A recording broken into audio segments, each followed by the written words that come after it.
While the Royal Knights infiltrate the Midnight Sun's base, Yami visits the Golden Dawn as Vangeance wishes to apologize for Langris' actions. Vanessa goes off to visit Finral, Magna leaves to train, while Charmy embarks on a search for more ingredients, and Yami tells them not to trash the base while they are away. Gauche is left alone with Gordon and Gray, but he wishes to carve his Marie figurine in peace. He tells them to go to their rooms, but they refuse as both Gordon and Gray are trying to be friendlier with their fellow squad mates. Gordon shows them his doll collection of the Black Bulls, but Gray points out they look like voodoo dolls and Gauche calls it creepy. He asks Gordon where the bathroom is and wonders why the black base keeps shifting, recalling rumors of ghosts haunting the walls. Suddenly, hordes of zombies break into their base. After blasting them with a reflect ray, the Bulls find they are under attack by Raids, Sally, and Voltos of the Midnight Sun, who are searching for something in their base. Sally sends a steroid-enhanced zombie towards them, and for the first time Gordon fires off his magic, the Poison Curse attribute Offwesh and Dash, which manages to take down the zombie.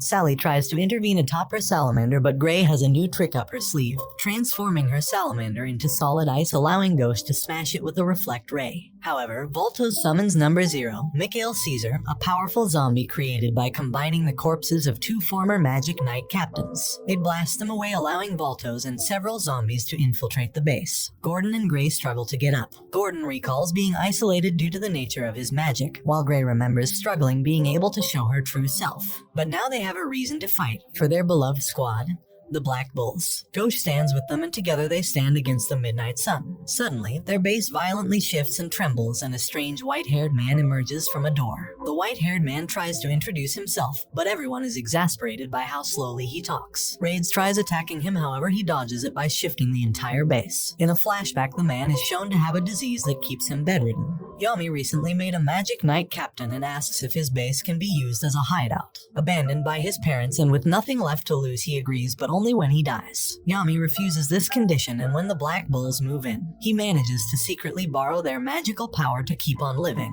They do not know him, but he knows the Black Bulls all too well and has always been a member of the family. He introduces himself as Henry, the secret member of the Black Bulls. An overconfident Raid sends Mikhail Caesar to attack him, but Henry transforms the base into a raging Black Bull, which effortlessly pummels Mikhail Caesar into the ground. Henry's magic slowly drains the magic of those nearby, which he uses to cast his spells. He isolates himself so that the effects are lessened, lest he seriously harm his teammates. As the raging Black Bull smashes Raid's zombie, Sally activates her magic item that increases her power tenfold, and she summons a giant gel salamander to combat the bull. Her gel monster is more than a match for the bull, pinning it down. Using his cloning ability, Ghost summons multiples of Gray that transforms the salamander into vegetation, allowing Gordon's poison magic to quickly decay it. Raid sends his zombie to attack them, but for the 3rd time, Henry knocks it away. Voltos has retrieved Asta's magic stone and signals a retreat. Raids reluctantly complies, but says that their business is not finished. The Bulls are victorious, but they are horrified to learn that Henry is unable to immediately fix the base. Meanwhile, Voltos returns the magic stone to Lick, who affixes it onto the stone tablet. Yami, alongside other characters, sense a strange shift in the air. The Midnight Sun need 2 more stones to fulfill their plans, and the stakes are even higher. Nozel attacks the Midnight Mages relentlessly, and his companions are surprised at his ferocity. Knowing that Voltos is currently absent from their base and with Cobb jamming any spatial magic, he intends to finish off Licht and his forces. Noel and the others make swift progress, but Mimosa is unsettled by the strange patterns on the walls, especially after a Midnight Mage says they will soon be reborn. Elsewhere, Marioliona and Zora are perplexed when there are suddenly 2 Astas. Marioliona simply burns them, both revealing Rhea the Disloyal's disguise. Rhea attempts to attack Marioliona using one of Yami's spells, but she simply brushes it off, calling it a pale imitation of the real deal. Before Rhea can react, she pummels him through a wall. Marioliona chases after Rhea, who tries using super fast light magic, expecting her to be unable to keep up, but to his shock, she effortlessly parries every single bolt. Rhea soon learns how outclassed he is as Marioliona smashes through every spell Rhea can muster, burning through even water attribute spells with ease. Asta and Zora watch in awe at her sheer combat strength. Zora surmises that although Rhea can copy any spell attribute he wishes, he can only use one spell at a time. Left with no other choice, Rhea suddenly copies Asta's Demon Slayer sword, much to the surprise of Asta and Zora. Rhea recalls Licht calling him and his magic kind, but he knows he is the complete opposite. Regardless, he swears revenge on those who betrayed Licht. Without hesitation, Marioliona smashes through Rhea's copy of Asta's sword, and Rhea begins to realize that Marioliona not only has the abundant magic of a royal, but uncanny human strength as well. She unleashes her mana zone, Calidus Brachium Barrage, an overwhelming all-out pummeling using the surrounding mana. Rhea has no answer to the onslaught, and he slowly burns to a crisp. Elsewhere, Yuno crushes a group of midnight mages, while Mimosa notices Yuno can also use mana zone techniques. They slowly and carefully approach a source of powerful magic. Meanwhile, the bulls left behind lament the state of their base. Although Ghosh finds his treasured Marie collection unharmed, a blemish on his Marie doll leads him to blame both Henry and the Midnight Eye. Elsewhere, Yami grows impatient that Vangeance has yet to arrive. When Golden Dawn members reassure him that he will be there soon, he replies that the damage Langris did to Finral warrants an apology. They insist that he would never knowingly insult Yami, to which he replies that he knows. Vangeance meets with Julius, who begins to talk about how he owes much to the Wizard King for looking past his appearance. But the hour has come for him to decide between him and another precious person he made a promise to. He sheds his mask and his hair grows out. Julius had hoped this was not the case, but as it is, Vangeance is none other than Licht, the leader of the Eye of the Midnight Sun. As Julius comes to grips with the implications of this revelation, he realizes that Fugolian was likely distracted by his appearance when he was attacked. He thought it to be impossible, but Licht is living proof of two souls in one body. Yami had not noticed the deception because the scar on his face is not caused by magic, but by a curse. Licht attacks Julius, intending to retake the magic stones he has in his possession. But his time magic manages to stop his attack. Licht recognizes that Julius can sense the future using Mana Zone. However, he manages to outspeed him and land a blow. But to his shock, he simply heals his wounds by reversing time on himself. He renews his attacks, but Julius has sped up, stopping Licht dead in his tracks. He has seen the future, and Licht cannot win. Although their battle is too fast to follow, Marks senses that Julius is battling Licht. He sends out a message to all available Magic Knight captains regarding the events unfolding at the castle. Yami responds to the alert, and he hopes that his suspicions are wrong.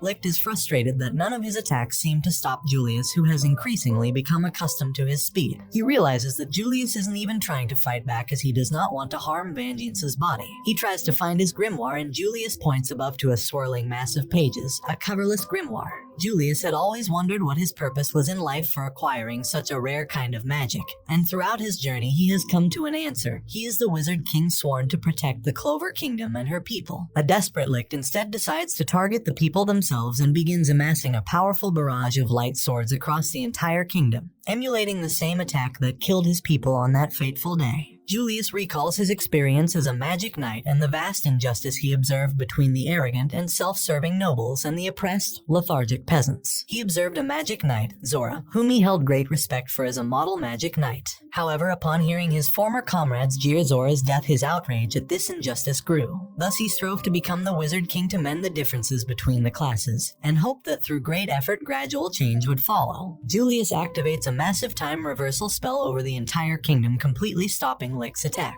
Tragically, his love for the people is what led to his demise, and Licht takes the opportunity to stab him. Yami arrives too late, and he angrily draws his sword. Julius is mortally wounded, and Yami yells at a shaken Marks to call for help. Yami attacks Licht with a dimensional slash, but he manages to escape through Volto's portal. Yami rushes to his friend's side. As he enters his final moments, he places his hopes into the next generation of magic knights. Meanwhile, Marioliona begins to deal the finishing blow, and a desperate Rhea attempts to self-destruct. Asta, who has seen this spell before, rushes in to stop it with his sword. He wishes to come to an understanding with the Midnight Sun, but Marioliona insists on wiping them out. Asta reasons that the enemy too is fighting to protect something, and although he is not smart enough now, he hopes to create a world where everyone can understand each other regardless of who they are. Marioliona is impressed with his ambition, which is strikingly similar to that of Julius. Rhea is also touched by his sincerity, but remarks that is too late. Licht returns with the last two magic stones ready to enact the final act of his plan. Meanwhile, Yami tends to a dying Julius who regrets leaving behind unfinished business. Grateful for all that Julius has done, Yami refuses to let him go. However, fate is cruel, and Julius entrusts everything else to Yami. As he draws his last breath, he is thankful to have seen all sorts of magic. Yami salutes him for the final time, and on this day, the Wizard King Julius Novachrono passes away. His grimoire scatters throughout the Clover Kingdom, the home he gave his life to protect. Yuno and his group arrive at the center of the Midnight Eye's hideout, where they find an elf in suspension. At the same time, Licht affixes the final two magic stones to the tablet, while Raid Sally and Voltos celebrate his triumph. Suddenly, Licht reveals that everything up until this point has been a lie and he had always detested the disgusting, selfish, and intolerant humans. He tells them that they will serve as the foundation for their rebirth. A flash of light envelops the small town of Hage and similar pillars of light erupt throughout the land. Rhea, who was on the brink of death, is suddenly reinvigorated as a strange tattoo strikes across his face. Strangest of all, Mimosa notices that Yuno is also enveloped in the light, developing a similar tattoo. Centuries ago, the elf Patry is fond of Licht, who recently received a 4-leaf clover grimoire. While lounging in a field, Licht rescues a princess named Tesha from being caught in a tornado. Her brother arrives bearing the same grimoire and magic as Licht.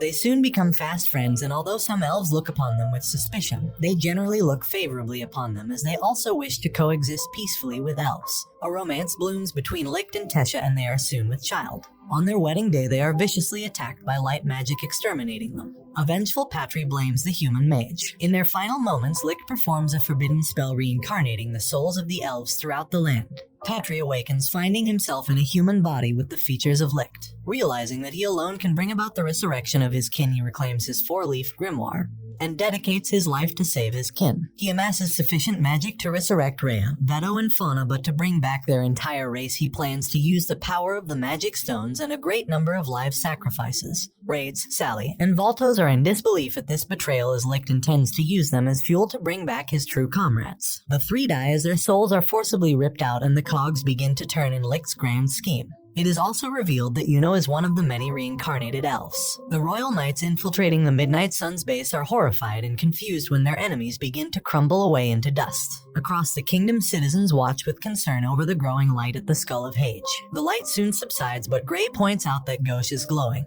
He too is a reincarnated elf, alongside his sister Marie. Pillars of light being streaking across the kingdom. Several of the royal knights are also reincarnated elves, including Ruben, Luck, Puli, Fragile, Rill, Nils, and Tiem. Asta looks on in confusion, demanding an explanation from Rhea, but he simply replies that the end of humans has come. Elsewhere, Mimosa looks on in fear and confusion, as it is revealed that both Klaus and Hammond are also elves. Across the kingdom, the reincarnated elves turn hostile toward their comrades and friends. Licht's final revenge is in motion. Yami overhears several magic knights being attacked and finds that both Marks and Owen are also reincarnated elves. They reveal their intention to wipe out the human race, and Yami realizes that the Midnight Sun members themselves are not being revived. The pair attack him, and Yami is forced to back off, having noticed that their magic has powered up significantly. But when they insult Julius' corpse, he becomes angered and attacks them, knocking them unconscious. Suddenly, the ground below him erupts as thorns and roses burst out, revealing that Charlotte, the captain of the Blue Roses, is also a reincarnate. She no longer has memory of Yami, but remarks he is skilled for a human. As Yami faces off against Charlotte, he notices that her roses are now red. Unlike the blue roses she was cursed with as a child. Saul soon arrives, having been earlier attacked by Charlotte. Yami orders her to escape with Julius' body, but she insists on trying to save Charlotte. However, Saul is unable to cast any magic at all due to the extremely dense magic.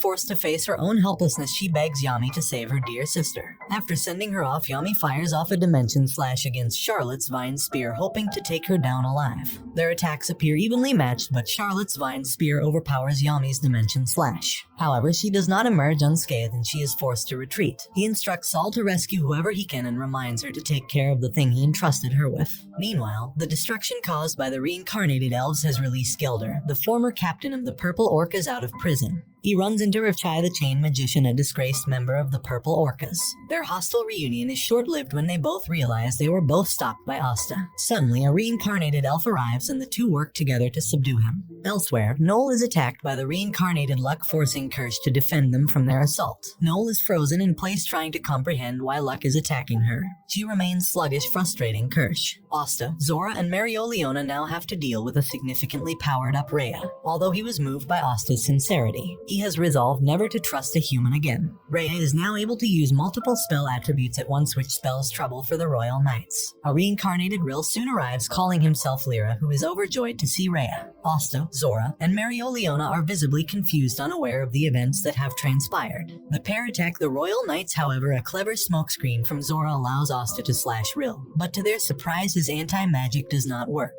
Rhea explains that it is not simple magic but a deeper reincarnation spell that binds a soul to a body. Soon even more reincarnated Royal Knights arrive. Zora, realizing they cannot hope to beat them, signals a retreat. Marioliona blasts a hole in a wall and throws the two through it. Rhea asks if she is simply trying to buy time for them, but Marioliona is doing nothing of the sort. She means to kill them all right there. At the Crimson Lion's base, Fugolian's hand suddenly moves. Leopold and the other Crimson Lions struggle to keep the now reincarnated Vice Captain Randall in check. He desperately mounts an attack, but it is effortlessly brushed off. The Crimson Lions, galvanized by Leopold's spirit, try to back him up, but they are hopelessly outmatched. Randall's air magic proves to be a frustrating endeavor to fight against. Even Leopold's clever tricks and intuition fail to land a blow. The Crimson Lions rally behind Leopold, calling him their next captain. Leopold feels at the cusp of a breakthrough with his mana, but his body suffers a breakdown. He desperately tries to get up, and Randall prepares to execute him. However, he senses a familiar mana, and an imposing figure emerges from the Crimson Lion's base. After a long hiatus, Fugolian has returned. He praises his brother for putting up a good fight. Fugolian swears on his honor that he shall never lose again. The great fire spirit Salamander, once fighting alongside Fauna, takes its place by Fugolian's side. Randall is incensed that Salamander chose a human and a royal at that as a partner. Confident that elves are unbeatable, he foolishly stands in Fugolian's way, but his flames are far too powerful for him to blow away. He is eventually knocked out and subdued, and the Crimson Lions hail the return of their beloved captain. However, he is surprised to learn that Marioliona is the current captain, making him the former. Knowing that Marioliona finds the Magic Knights a hassle, he remarks that he made her do something out of character. Not wanting to reveal Vengeance's true identity, yet he orders the remaining Crimson Lions to defend the city. Elsewhere, at the Golden Dawn, several reincarnated members discuss their orders to slaughter humans. A reincarnated Langris emerges, excited at the prospect of exacting their revenge. Fugolian is not the only member to return. Finral finally awakens from his injuries, and after being briefed by Yami, he resolves to go save his brother. And this brings the anime to an end. Comment for part 10. Don't forget to like and subscribe if you enjoyed, and turn on the notification bell so you never miss out on another video. Until next time, take care.